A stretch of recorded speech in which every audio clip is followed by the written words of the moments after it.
नमस्कार साथियों, मैं अनीता श्रीवास्तव आपका हार्दिक अभिनंदन करती हूँ।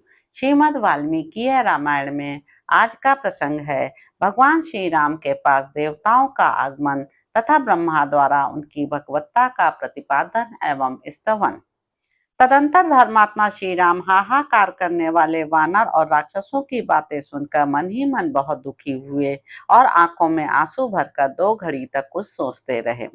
इसी समय विश्रवा के पुत्र यक्षराज कुबेर, पितरों सहित यमराज, देवताओं के स्वामी सहस्त्र नेत्रधारी इंद्र, जल के अधिपति वरुण, त्रिनेत्रधारी श्रीमान वृषभध्वज महादेव तथा संपूर्ण जगत के श्रेष्ठा ब्रह्मवेत्ताओं में श्रेष्ठ ब्रह्मा जी, ये सब देवता सूर्य तुल्य विमानों द्वारा लंकापुरी में आकर श्री रघुनाथ जी के पास गए। भगवान श्री राम उनके सामने हाथ जोड़े खड़े थे। वे श्रेष्ठ देवता आभूषणों से अलंकृत अपनी विशाल भुजाओं को उठाकर उनसे बोले, श्री राम, आप संपूर्ण विश्व के उत्पादक, ज्ञानियों में श्रेष्ठ और सर्वव्यापक हैं। फिर इस समय आग में गिरी हुई सीता की उपेक्षा कैसे कर रहे हैं? आप समस्त देवताओं में श्रेष्ठ विष्णु ही हैं। इस बात को कैसे नहीं समझ रहे हैं?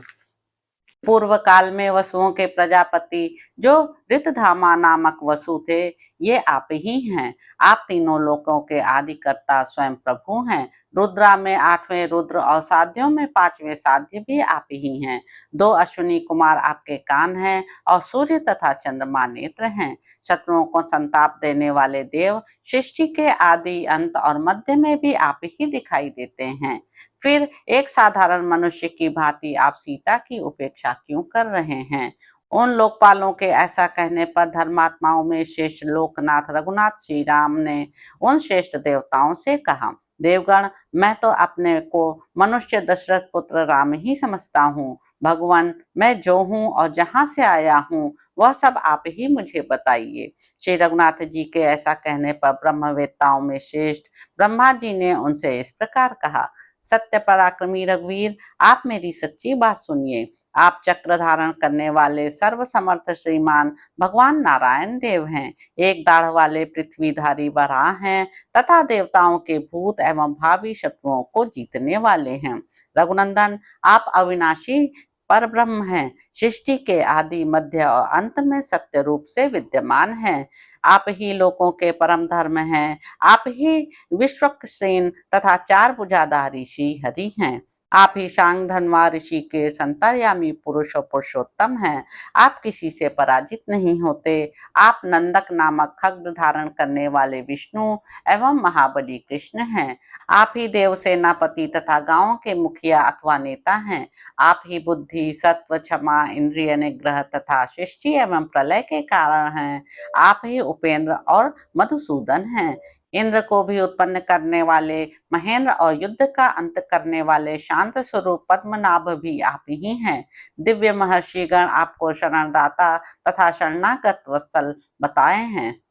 आप ही सहस्रों शास्त्रारूप सिंह तथा सैकड़ों विधिवाक्य रूप मस्तकों से युक्त वेद रूप महाऋषभ हैं। आप ही तीनों लोकों के आदिकर्ता और स्वयं प्रभु हैं। आप सिद्ध और साधियों के आश्रय तथा पूर्वज हैं। यज्ञ, वषटकार और ओंकार भी आप ही हैं। आप श्रेष्ठ से भी श्रेष्ठ परमात्मा हैं। आपके आविर्भाव और तिरोभाव को कोई नहीं जानता। आप कौन हैं, इसका भी किसी को पता नहीं है। समस्त प्राणियों में, गौओं में तथा ब्राह्मणों में भी आप ही दिखाई देते हैं। समस्त दिशाओं में, आकाश में, पर्वतों में और नदियों में भी आपकी ही सत्ता है। आपके सहस्रों चरण, सैकड़ों मस्तक और सहस्रों नेत्र हैं। आप ही संपूर्ण प्राणियों को, पृथ्वी को, समस्त पर्वतों को धारण करते हैं। पृथ्वी का अंत हो जाने पर आप ही जल के ऊपर महान सर्प शेषनाग के रूप में दिखाई देते हैं। श्री राम, आप ही तीनों लोकों को तथा देवता, गंधर्व और दानवों को धारण करने वाले विराट पुरुष नारायण हैं। सबके हृदय में रमण करने वाले परमात्मन मैं ब्रह्मा आपका हृदय हूँ और देवी सरस्वती आपकी जिह्वा है। प्रभु, मुझ ब्रह्मा ने जिनकी सृष्टि की है वे सब देवता आपके विराट शरीर में रोम हैं। आपके नेत्रों का बंद होना रात्रि और खुलना ही दिन है। वेद आपके संस्कार हैं। आपके बिना इस जगत का अस्तित्व नहीं है। संपूर्ण विश्व आपका शरीर है। पृथ्वी आपकी स्थिरता है।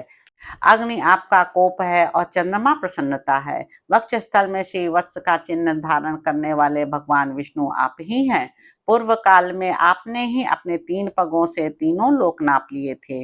आपने अत्यंत दारुण दैत्यराज बलि को बांधकर इंद्र को तीनों लोकों का राजा बनाया था। सीता साक्षात लक्ष्मी हैं और आप भगवान विष्णु हैं। आप ही सच्चिदानंद स्वरूप भगवान श्री कृष्ण एवं प्रजापति हैं। धर्मात्माओं में श्रेष्ठ रघुवीर, आपने रावण का वध करने के लिए इस लोक में मनुष्य के शरीर में प्रवेश किया था।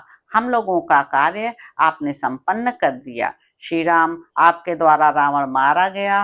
अब आप प्रसन्नता पूर्वक अपने दिव्य धाम में पधारिए। देव, आपका बल अमोघ है, आपके पराक्रम भी व्यर्थ होने वाले नहीं हैं। श्री राम, आपका दर्शन अमोघ है, आपका स्तवन भी अमोघ है तथा आप में भक्ति रखने वाले मनुष्य भी इस भूमंडल में अमोघ ही होंगे।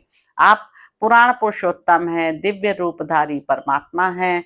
जो लोग आप में भक्ति रखेंगे वे इस लोक और परलोक में अपने सभी मनोरथ प्राप्त कर लेंगे।